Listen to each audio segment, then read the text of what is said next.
A seasoned home renovations contractor with nearly 35 years of experience in Texas accepted what seemed like a straightforward, if extensive, renovation project in March 1994. The property was a dilapidated home located approximately 6 miles outside Laredo, requiring comprehensive structural work, from foundation stabilization to complete utility replacement. The scope of work was substantial, potentially lasting 3 to 6 months and costing the owner upwards of $100,000. When the contractor arrived on the first Monday morning with his keys, he encountered an immediate problem. The key didn't work. This seemingly minor inconvenience proved to be the first sign that something was terribly amiss. While waiting for the owner to return his call, the contractor surveyed the property's exterior. His inspection was interrupted by the arrival of a security guard in a black SUV who informed him that safety inspectors hadn't yet cleared the property for work. The contractor found this strange since he believed he was supposed to conduct the safety evaluation himself.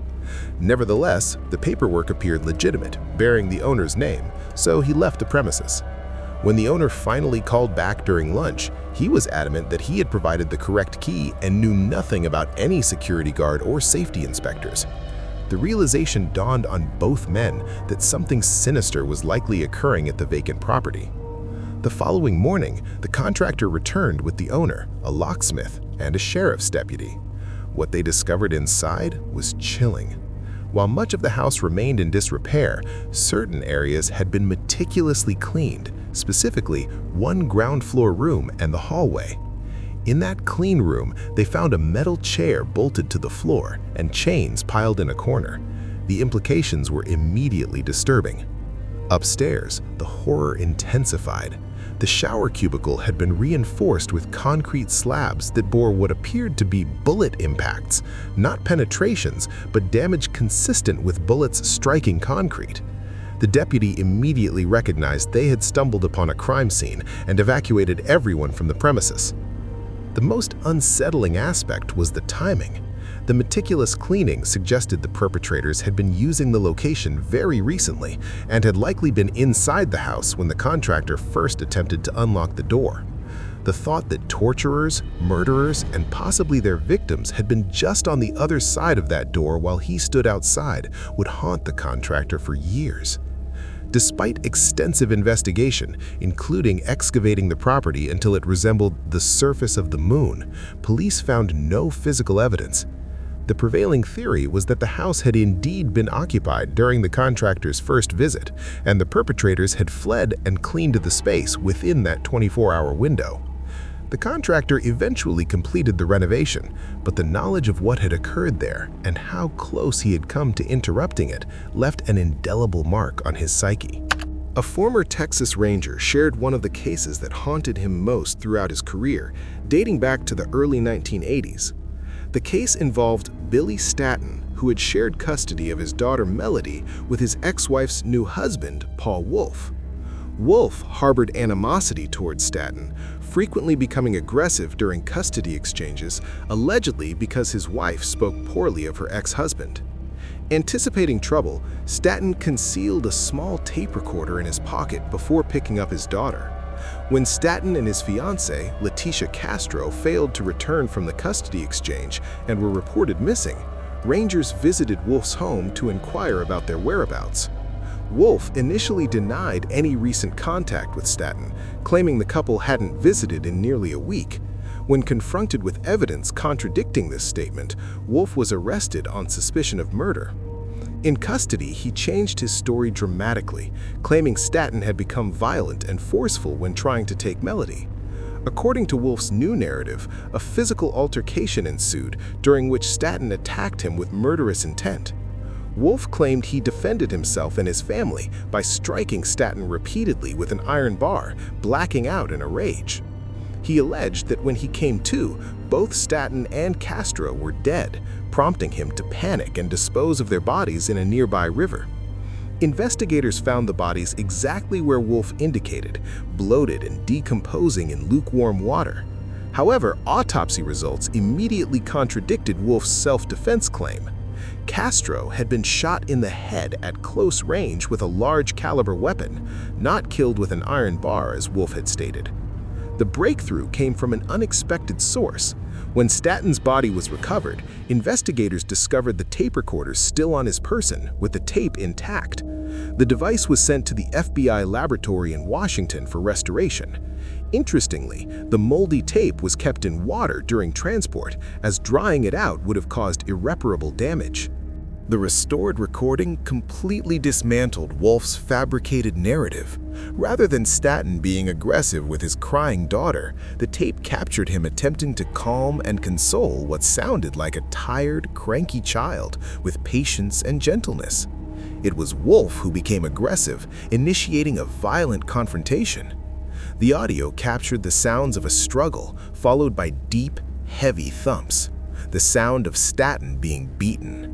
Then came the voice of Mrs. Wolf, Statton's ex-wife, shouting encouragement, "Get him! Hurry up and get him!" followed by "Hit him again!"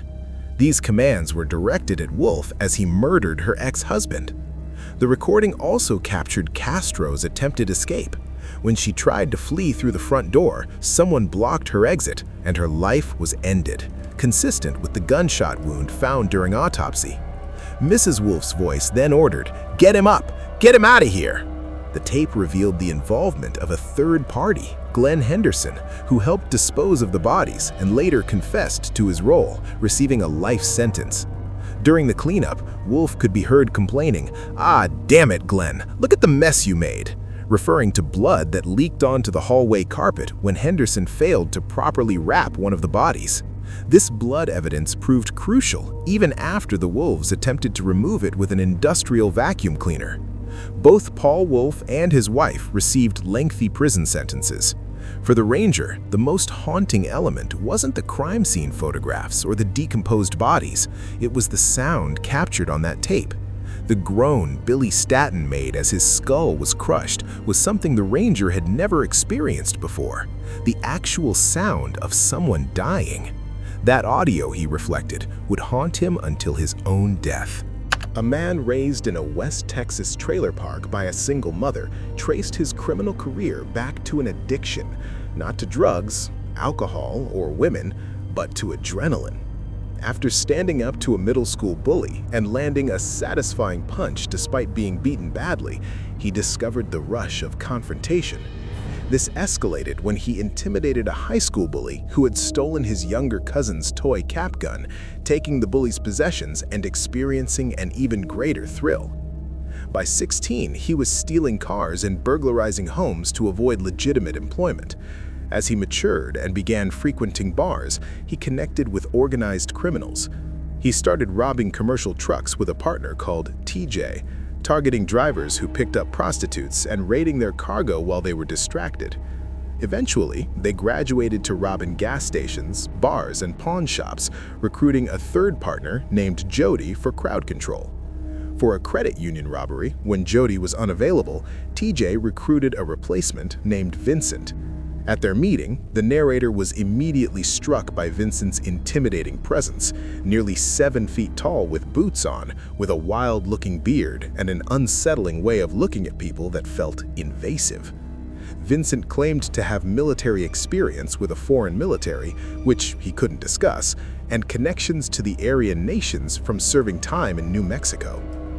During the credit union job, when the manager refused to cooperate despite being pistol-whipped, Vincent suggested threatening the man's daughter, a teller who appeared to be of Latin American descent. Though initially skeptical about their relationship, the narrator saw terror in the manager's eyes when Vincent began tearing at the young woman's clothing while describing obscene acts he would perform. The manager immediately surrendered the keys. When asked if he would have actually carried out his threats, Vincent simply replied, "Whatever it takes to get the job done, brother. Whatever it takes." At their next job, a savings bank outside San Antonio, a Mexican supervisor appeared to forget all her English, perhaps deliberately to slow them down. Vincent unexpectedly began speaking fluent Spanish to her, not aggressively, but soothingly, like a concerned uncle. She immediately complied and handed over the keys to the safety deposit boxes.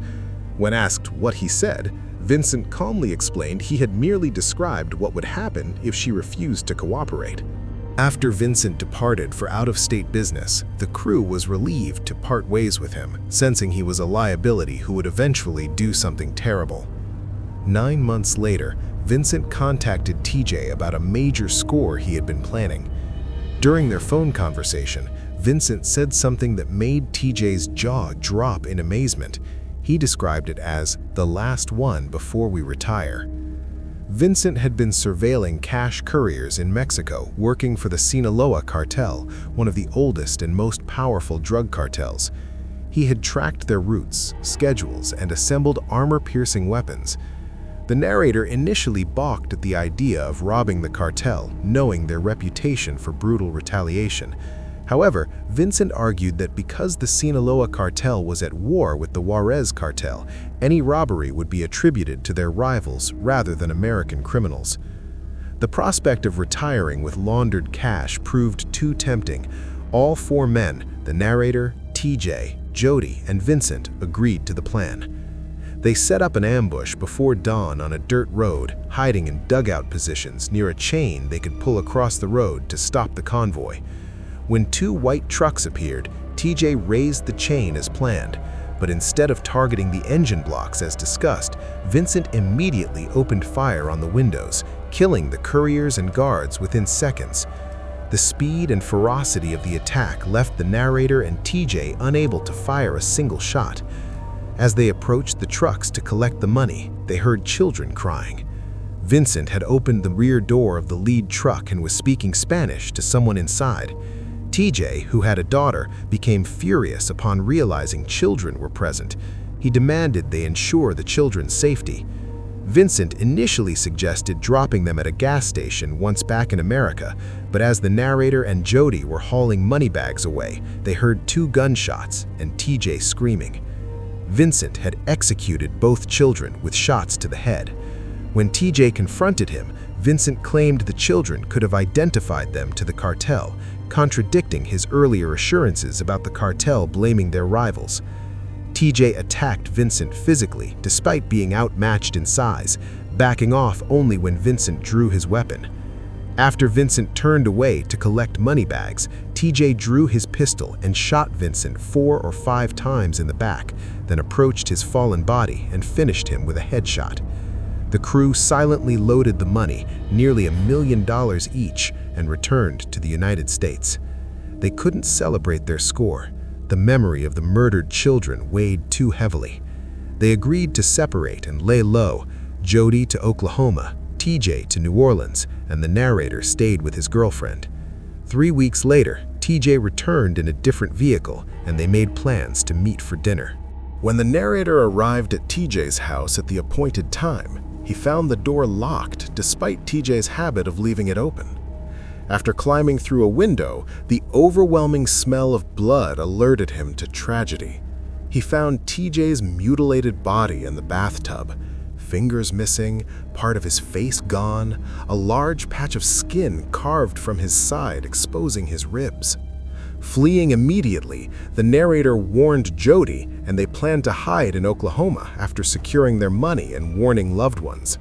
However, when the narrator arrived at their meeting point, a motel outside town, police were already there. Jody had been murdered too. The narrator fled to Oklahoma with his share of the money. A television news report about Jody's murder described a person of interest, a tall, stocky man with long hair and a wild-looking beard, wearing an oversized hat and bandages around his head. The description was eerily similar to Vincent. The possibility that Vincent had somehow survived being shot multiple times and buried in Mexico, then tracked down and brutally murdered TJ and Jody in revenge, terrified the narrator more than anything in his criminal career. Though he acknowledged the cartel was a more likely explanation, the image of a vengeful, half-dead Vincent crawling from his grave haunted him for decades. He relocated as far from Texas as possible and never returned. Charlene, an Austin resident, shared her perspective on the infamous yogurt shop murders, a case she followed for 34 years. In December 1991, she worked at a store in a North Austin strip mall near an I Can't Believe It's Yogurt location she frequently visited. Opening her store one Saturday morning, she noticed police outside the yogurt shop with visible smoke damage. An officer politely but firmly told her to go about her business, though his troubled expression suggested something serious had occurred. When she left work that evening, detectives had joined the police presence. The evening news revealed the horrifying truth. The previous night, firefighters responding to a reported fire at the yogurt shop discovered the bodies of 4 young women on the premises. On the shop floor lay 15-year-old Sarah Harbison, 17-year-old Eliza Thomas, and 17-year-old Jennifer Harbison, Sarah's older sister. All 3 had been stripped naked, gagged with their own underwear, shot in the head, and suffered extensive burns from a fire clearly set to destroy evidence. In the back of the store, investigators found 13-year-old Amy Ayers. While her burns were less severe, she had also been shot execution style. Austin was devastated. Vigils and tributes filled the community as families mourned and residents struggled to comprehend such evil. Grief gradually transformed into anger and a desperate desire for justice. When police briefly detained a teenager found with a similar weapon to the murder gun, community outrage nearly reached dangerous levels. When he was cleared, the frustration only intensified. Years passed without significant developments. Then a new detective took over the case and decided to re-interview several individuals, including the teenager previously cleared and 3 of his friends. Strangely, no records existed from their original interviews because investigators had been so convinced of their innocence. This second round of questioning yielded shocking results. 2 young men, Rob Springsteen and Mike Scott, confessed to the murders. Both were convicted of capital murder and sentenced to life imprisonment. The community believed justice had finally been served. However, in 2008, an appeals court overturned both convictions due to improper procedure. The state announced plans for a retrial, keeping everyone in that frustrating cycle of hope and disappointment. Then came a bombshell. DNA analysis found no evidence linking any of the 4 suspects to the crime scene. The community's hope wavered after nearly 2 decades of investigation. In a tragic postscript, Maurice Pierce, one of the original suspects who never went to trial, was killed by police during a traffic stop after stabbing an officer in the neck. This violent incident made some wonder if the DNA testing had been flawed, though Pierce was never definitively connected to the yogurt shop murders. 11 more years passed before the case was reopened in December 2021. Advanced DNA techniques offered new hope that the killer might finally be identified. Additional resources were dedicated in 2022 and 2023, and finally in September 2025, Austin police announced they had solved the case. The DNA matched Robert Brasher's, a serial killer previously linked to the yogurt shop murders as early as 2018, though technology hadn't been sufficient to establish definitive proof until 2025. Justice would never be fully realized, however, as Brasher's had died by suicide during a police shootout in 1999. Police obtained the weapon Brasher's used in that final confrontation, test-fired it, and matched the bullet casings to one found at the yogurt shop crime scene, an exact match. The case was finally closed, bringing a measure of peace to a community that had lived with this horror for over 3 decades. Yet, closure remained incomplete. Robert Springsteen and Michael Scott, wrongfully imprisoned for years, were now declared innocent under Texas law. Their lawyers hoped they would receive up to $80,000 for each year of wrongful imprisonment, a legal remedy that could never restore the years stolen from them or erase the trauma they endured. For Charlene and others forever affected by these murders, the resolution brought relief, but no real ending.